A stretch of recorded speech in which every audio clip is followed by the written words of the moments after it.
الحمدللہ رب العالمین والصلاة والسلام علی سید الانبیاء والمرسلین اما بعد فاعوذ باللہ من الشیطان الرجیم بسم اللہ الرحمن الرحیم۔ آج کا ہمارا سبق نجس چیزوں کو پاک کرنے کے طریقے کے بارے میں چل رہا ہے۔ بہار شریعت صفحہ نمبر 399 پر صاحب بہار شریعت صدر الشریعہ حضرت علامہ مولانا مفتی امجد علی اعظمی رحمۃ اللہ تعالی علیہ مسئلہ نمبر 28 کے بارے میں ارشاد فرماتے ہیں، کپڑے کا کوئی حصہ ناپاک ہو گیا اور یہ یاد نہیں کہ وہ کون سی جگہ ہے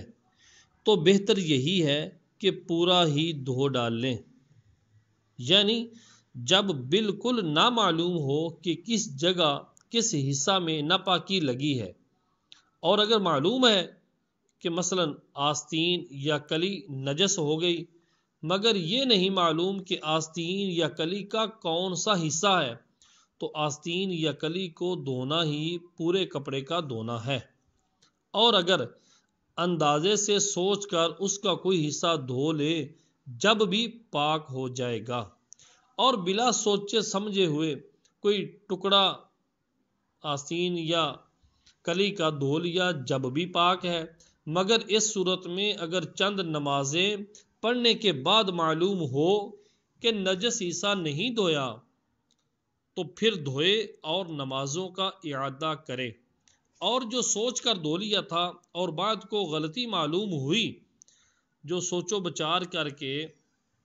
تحری کر کے سوچ کر دھویا تھا اور بعد کو غلطی معلوم ہوئی کہ جو دھویا ہے وہ حصہ تو پاک تھا، نجس نہیں دھویا، بعد کو غلطی معلوم ہوئی تو اب دھو لے اور نمازوں کے اعادے کی حاجت نہیں۔ نمبر 29، یہ ضروری نہیں کہ ایک دم تینوں بار دھوئیں، بلکہ اگر مختلف وقتوں بلکہ مختلف دنوں میں یہ تعداد 3 کی تعداد پوری کی جب بھی پاک ہو جائے گا۔ نمبر 30،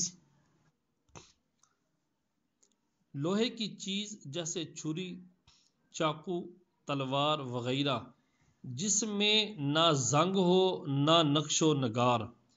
اگر نجس ہو جائے تو اچھی طرح پونچھ ڈالنے سے پاک ہو جائے گی، اور اس صورت میں نجاست کے دلدار یا پتلی ہونے میں کچھ فرق نہیں۔ یوں ہی چاندی، سونے، پتل، گلٹ اور ہر قسم کی دھات کی چیزیں پونچھنے سے پاک ہو جاتی ہیں، بشرط یہ کہ نقشی نہ ہوں، اور اگر نقشی ہوں یا لوہے میں زنگ ہو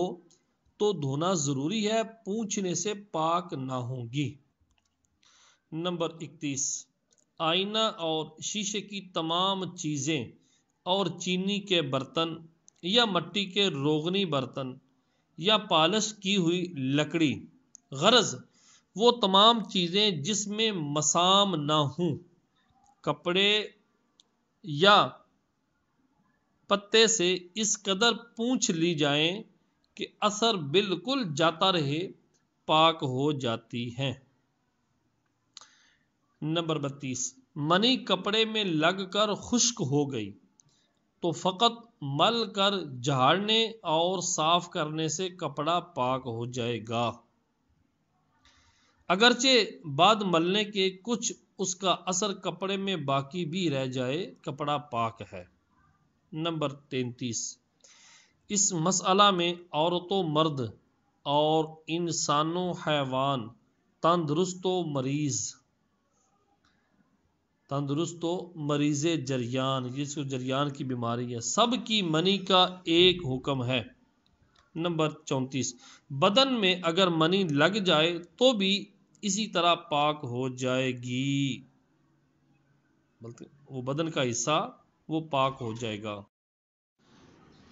نمبر 35، پیشاب کر کے طہارت نہ کی، پانی سے نہ ڈیلے سے، اور منی اس جگہ پر گزری، منی اسی جگہ پر گزری جہاں پیشاب لگا ہوا ہے، تو یہ ملنے سے پاک نہ ہوگی بلکہ دھونا ضروری ہے۔ اور اگر طہارت کر چکا تھا یا منی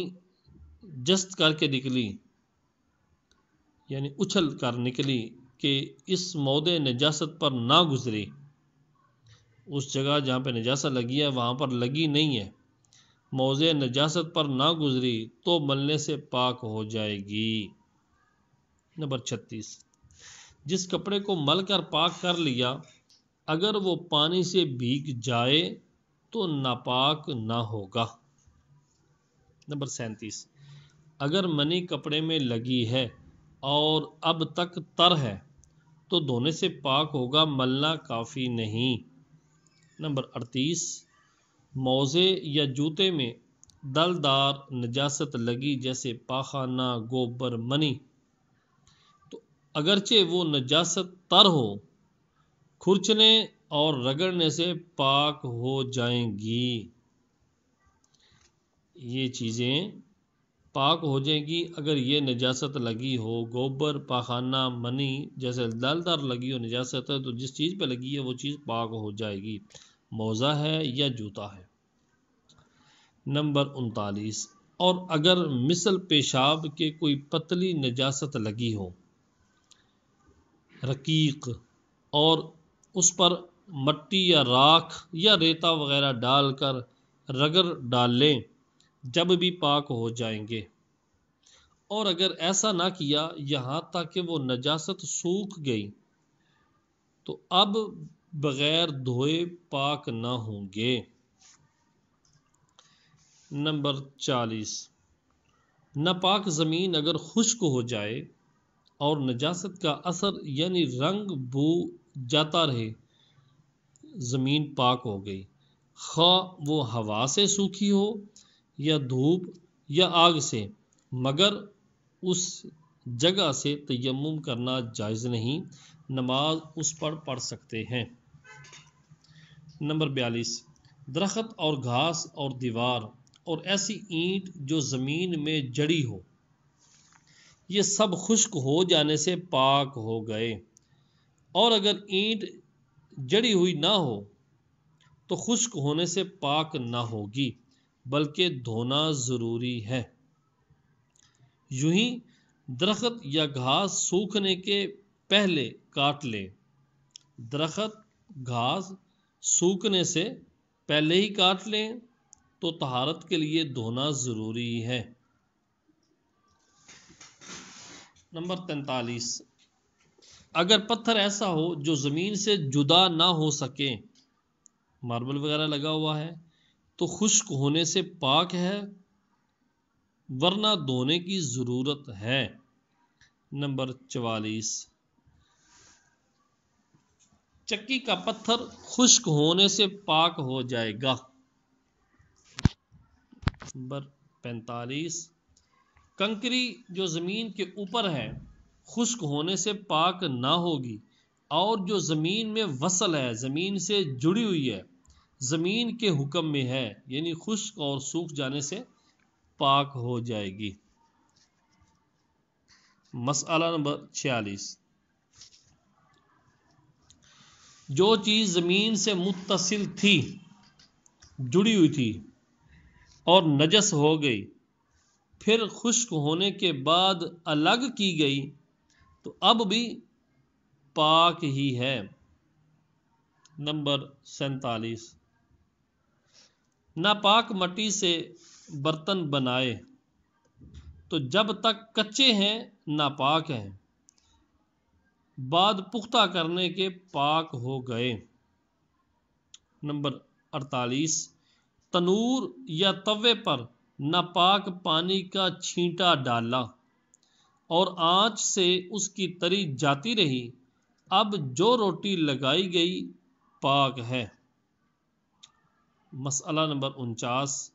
اپلے جلا کر کھانا پکانا جائز ہے۔ نمبر 50، جو چیز سوکھنے یا رگڑنے وغیرہ سے پاک ہو گئی اس کے بعد بھیگ گئی تو ناپاک نہ ہوگی۔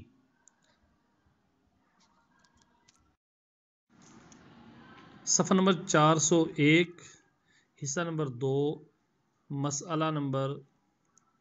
41 جس کنویں میں ناپاک پانی ہو پھر وہ کنواں سوکھ جائے تو پاک ہو گیا۔ کنواں بھی پاک ہو گیا، اب اگر اس میں پانی آ جاتا ہے وہ تو پانی بھی پاک ہے۔ مسئلہ نمبر 51 سور کے سوا ہر جانور حلال ہو یا حرام جب کہ ذبح کے قابل ہو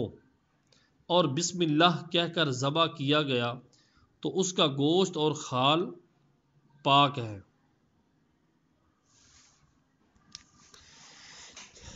کہ نمازی کے پاس اگر وہ گوشت ہے یا اس کی کھال پر نماز پڑھی تو نماز ہو جائے گی، مگر حرام جانور ذبح سے حلال نہ ہوگا، حرام ہی رہے گا۔ مسئلہ نمبر 52 صفحہ نمبر 402 سور کے سوا ہر مردار جانور کی کھال سکھانے سے پاک ہو جاتی ہے، خواہ اس کو کھاری نمک وغیرہ کسی دوا سے پکایا ہو یا فقط دھوپ یا ہوا میں سکھا لیا ہو، اور اس کی تمام رطوبت فنا ہو کر بدبو جاتی رہے، کہ دونوں صورتوں میں پاک ہو جائے گی، اس پر نماز درست ہے۔ مسئلہ نمبر 53 درندے کی کھال اگرچہ پکا لی گئی ہو نہ اس پر بیٹھنا چاہیے نہ نماز پڑھنی چاہیے، کہ مزاج میں سختی اور تکبر پیدا ہوتا ہے۔ بکری اور مینڈے کی کھال پر بیٹھنے اور پہننے سے مزاج میں نرمی اور انکساری پیدا ہوتی ہے۔ کتے کی کھال اگرچہ پکا لی گئی ہو یا وہ ذبح کر لیا گیا ہو استعمال میں نہ لانا چاہیے، کہ ائمہ کے اختلاف اور عوام کی نفرت سے بچنا مناسب ہے۔ نمبر 54 روئی کا اگر اتنا حصہ نجس ہے جس قدر دھننے سے اڑ جانے کا گمانے صحیح ہو تو دھننے سے پاک ہو جائے گی۔ دھننے سے مراد یہ جو عام طور پر روئی وغیرہ کو چکی پہ لے جا کر اس کو پنایا جاتا ہے، یہی مراد ہے کہ دھننے سے، اور دھننے سے گمانے صحیح ہو کہ جس قدر نجس تھا اتنا اڑ گیا تو وہ جو باقی بچ گئی ہے روئی پاک ہو جائے گی، ورنہ بغیر دھوئے پاک نہ ہوگی۔ ہاں اگر معلوم نہ ہو کہ کتنی نجس ہے تو بھی دھننے سے پاک ہو جائے گی۔ نمبر 55 غلہ جب پیر میں ہو، پیر سے مراد وہی کہ جہاں پہ غلہ صاف کیا جاتا ہے، اور اس کی مالش کے وقت بیلوں نے اس پر پیشاب کیا، تو اگر چند شریکوں میں تقسیم ہوا یا اس میں سے مزدوری دی گئی یا خیرات کی گئی تو سب پاک ہو گیا، اور اگر کل بجن سے ہی موجود ہے، یعنی تمام کا تمام وہ غلہ جس پر بیلوں نے پیشاب کیا تھا وہ موجود ہے، تقسیم نہیں کیا گیا، مزدوری نہیں دی گئی، خیرات نہیں کی گئی، تو ابھی تک وہ سارے کا سارا ناپاک ہے۔ اگر اس میں اس قدر جس میں احتمال ہو سکے کہ اس سے زیادہ نجس نہ ہوگا دھو کر پاک کر لیں تو سب پاک ہو جائے گا۔ نمبر 56 رانگ سیسا پگھلانے سے پاک ہو جاتا ہے۔ رانگ سے مراد بھی دھات ہے، یہ جی پگھلانے سے پاک ہو جاتا ہے اور پگھل جاتا ہے، نرم دھات ہوتی ہے۔ نمبر 57 جمے ہوئے گھی میں چوہا گر کر مر گیا تو چوہے کے آس پاس سے گھی نکال ڈالیں، باقی پاک ہے، کھا سکتے ہیں، اور اگر پتلا ہے تو سب ناپاک ہو گیا، اس کا کھانا جائز نہیں، البتہ اسے کام میں لا سکتے ہیں جس میں استعمال نجاست ممنوع نہ ہو۔ جہاں پر نجاست کا استعمال کرنا ممنوع نہ ہو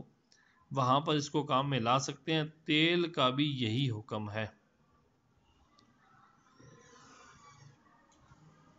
مسئلہ نمبر 58 شہد ناپاک ہو جائے تو اس کے پاک کرنے کا طریقہ یہ ہے کہ اس سے زیادہ اس شہد میں پانی ڈال کر اتنا جوش دیں کہ جتنا تھا اتنا ہی ہو جائے، جتنا شہد پہلے تھا اتنا ہی پانی ڈال کر جوش دیں کہ جتنا پہلے شہد تھا اتنا ہی بچ جائے، 3 مرتبہ یوں ہی کریں تو شہد پاک ہو جائے گا۔ مسئلہ نمبر 59، ناپاک تیل کے پاک کرنے کا طریقہ۔ جتنا ناپاک تیل ہے اتنا ہی پانی اس میں ڈال کر خوب ہلائیں، پھر اوپر سے تیل نکال لیں اور پانی پھینک دیں، یوں ہی 3 بار کریں، یا اس برتن میں نیچے سوراخ کر دیں کہ پانی بہہ جائے اور تیل رہ جائے، یوں بھی 3 مرتبہ میں پاک ہو جائے گا۔ یا یوں کریں کہ اتنا ہی پانی ڈال کر اس تیل کو پکائیں یہاں تک کہ پانی جل جائے اور تیل رہ جائے، ایسا ہی 3 دفعہ میں پاک ہو جائے گا۔ اور یوں بھی کہ پاک تیل یا پانی دوسرے برتن میں رکھ کر اس ناپاک اور اس پاک دونوں کی دھار ملا کر اوپر سے گرائیں، مگر اس میں یہ ضرور خیال رکھیں کہ ناپاک کی دھار اس کی دھار سے کسی وقت جدا نہ ہو، نہ اس برتن میں کوئی قطرہ ناپاک کا پہلے سے پہنچا ہو نہ بعد کو، ورنہ پھر ناپاک ہو جائے گا۔ بہتی ہوئی عام چیزیں گھی وغیرہ کے پاک کرنے کے بھی یہی طریقے ہیں، اور اگر گھی جمع ہو اسے پگھلا کر انہی طریقوں میں سے کسی طریقے پر پاک کر لیں۔ اور ایک طریقہ ان چیزوں کے پاک کرنے کا یہ بھی ہے کہ پرنالے کے نیچے کوئی برتن رکھیں اور چھت سے اسی جنس کی پاک چیز یا پانی کے ساتھ اس طرح ملا کر بہائیں کہ پرنالے سے دونوں دھاریں ایک ہو کر سب پاک ہو جائے گا، ایک ہو کر گریں گی نیچے تو جو ناپاک تھا وہ بھی پاک ہو جائے گا، یا اسی جنس یا پانی سے ابال لیں، پاک ہو جائے گا۔ مسئلہ نمبر 60،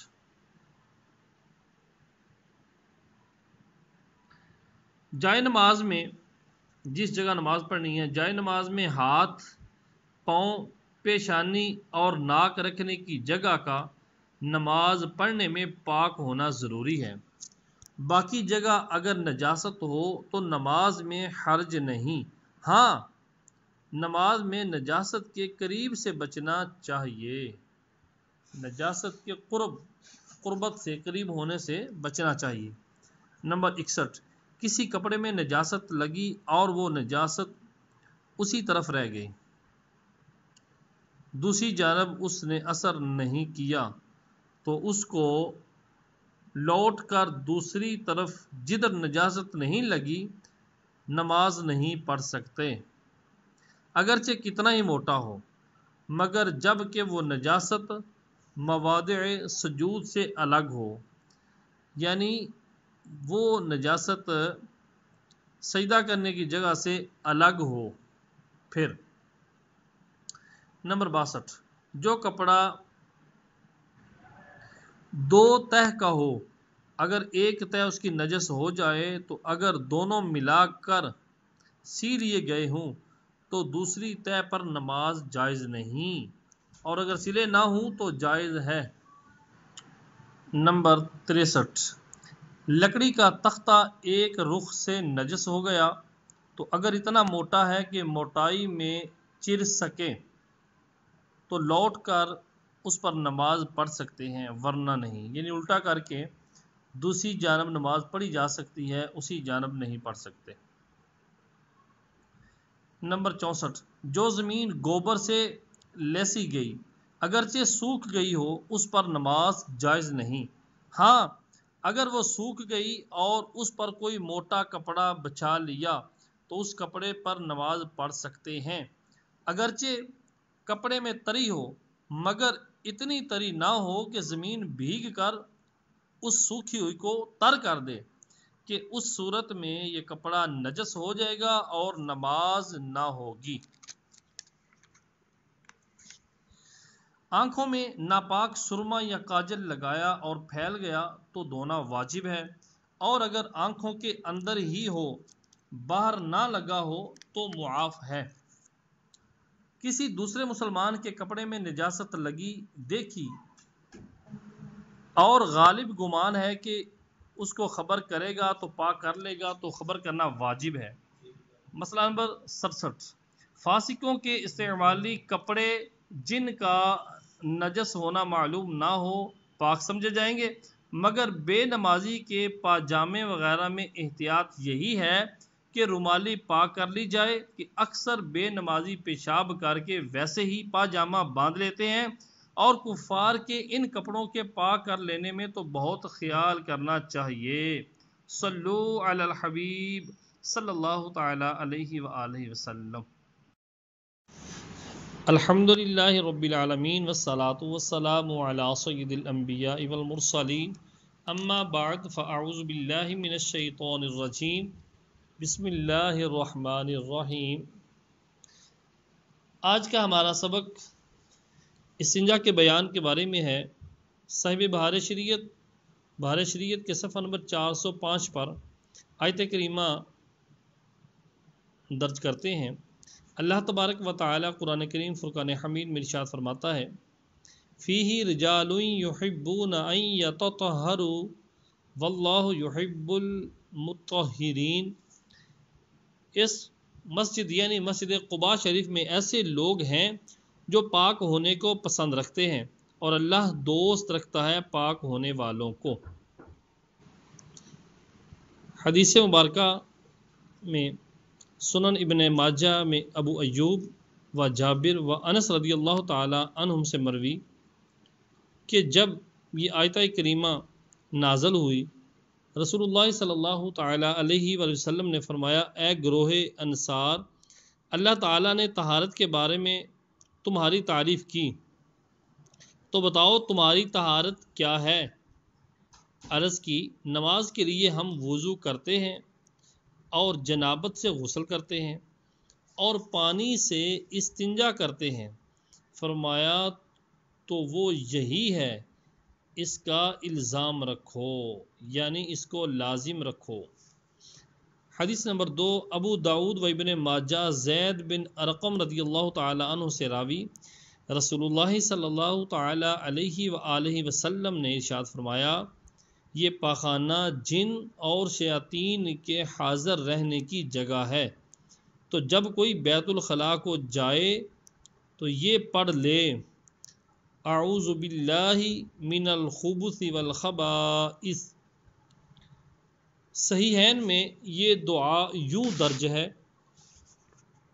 اللہم انی اعوذ بک من الخبث والخبائث۔ حدیث نمبر 4، ترمذی کی روایت میں امیر المؤمنین علی رضی اللہ تعالی عنہ سے یوں ہے کہ جن کی آنکھوں اور بنی آدم کے ستر میں پردہ یہ ہے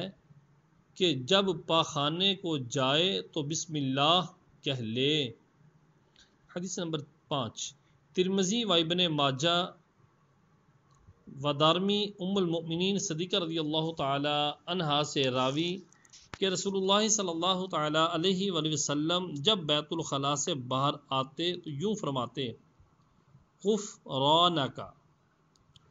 نمبر 6، ابن ماجہ کی روایت انس رضی اللہ تعالی عنہ سے یوں ہے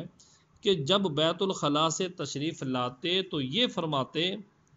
الحمد للہ الذی اذهب عنی العذی وعافانی۔ حدیث نمبر 7، حسن حسین میں ہے کہ یوں فرماتے،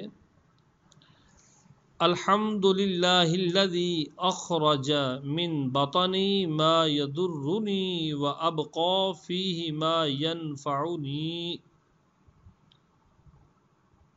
متعدد کتب میں بکثرت صحابہ کرام علیہم رضوان سے مروی ہے کہ رسول اللہ صلی اللہ تعالی علیہ وآلہ وسلم نے فرمایا کہ جب پاخانے کو جاؤ تو قبلہ منہ نہ کرو نہ پیٹھ، اور عضو تناسل کو دائیں ہاتھ سے چھونے اور دائیں ہاتھ سے استنجا کرنے سے منع فرمایا۔ نمبر 9، ابو داؤد و ترمذی و نسائی انس رضی اللہ تعالی عنہ سے راوی، رسول اللہ صلی اللہ تعالی علیہ وآلہ وسلم جب بیت الخلاء کو جاتے انگوٹھی اتار لیتے کہ اس میں نام مبارک کنندہ تھا۔ سبحان اللہ۔ حدیث نمبر 10، ابو داؤد و ترمذی نے انہی سے روایت کی کہ جب قضائے حاجت کا ارادہ فرماتے تو کپڑا نہ ہٹاتے جب تاکہ زمین سے قریب نہ ہو جائیں۔ سبحان اللہ۔ حدیث نمبر 11، ابو داؤد جابر رضی اللہ تعالی عنہ سے راوی کہ حضور جب قضائے حاجت کو تشریف لے جاتے تو اتنی دور جاتے کہ کوئی نہ دیکھے۔ نمبر 12، حضرت عبداللہ بن مسعود رضی اللہ تعالی عنہ سے ترمذی و نسائی نے روایت کی، حضور اقدس صلی اللہ تعالی علیہ وآلہ وسلم نے فرمایا، گوبر اور ہڈیوں سے استنجا نہ کرو کہ وہ تمہارے بھائیوں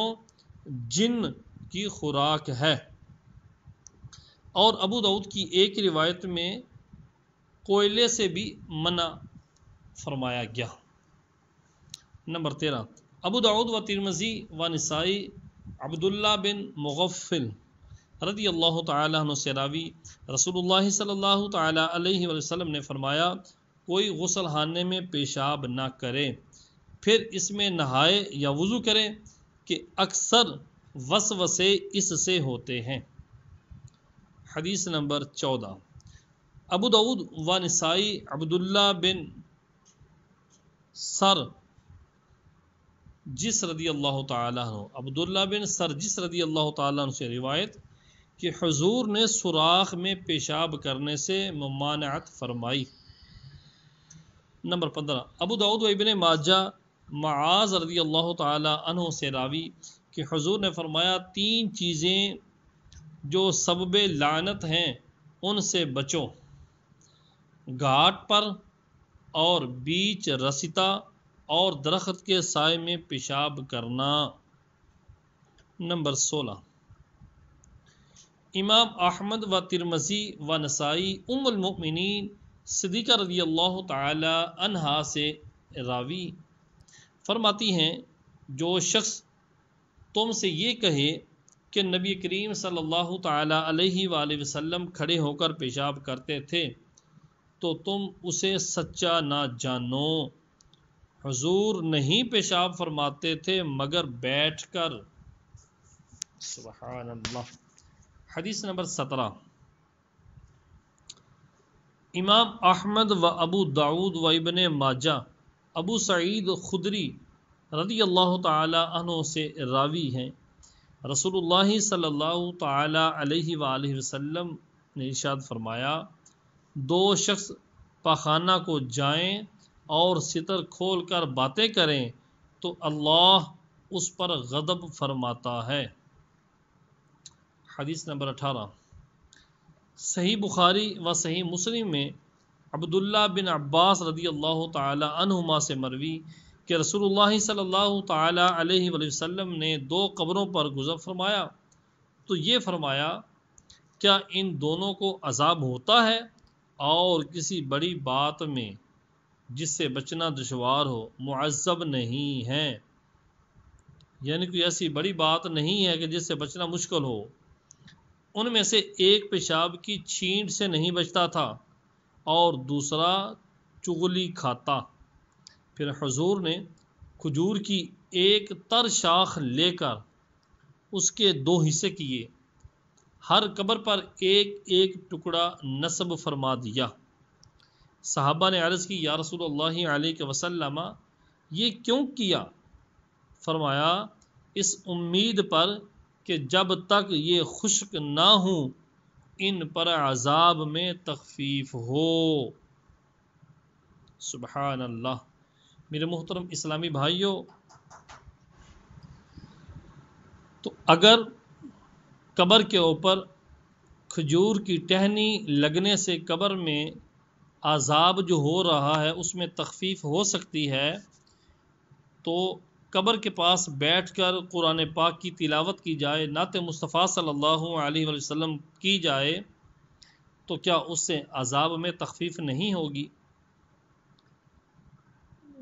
ملا علی قاری رحمۃ اللہ تعالی علیہ مرقات شرح مشقات کے اندر ارشاد فرماتے ہیں اسی حدیث مبارکہ سے قبر پر پھول ڈالنا جائز ہے کہ یہ باعث تخفیف عذاب ہے۔ اللہ تبارک و تعالی ہمیں اپنے مرحومین کے لیے ایصال ثواب کرتے رہنے کی توفیق رفیق عطا فرمائے، آمین بجاہ النبی الامین صلی اللہ علیہ وآلہ وسلم۔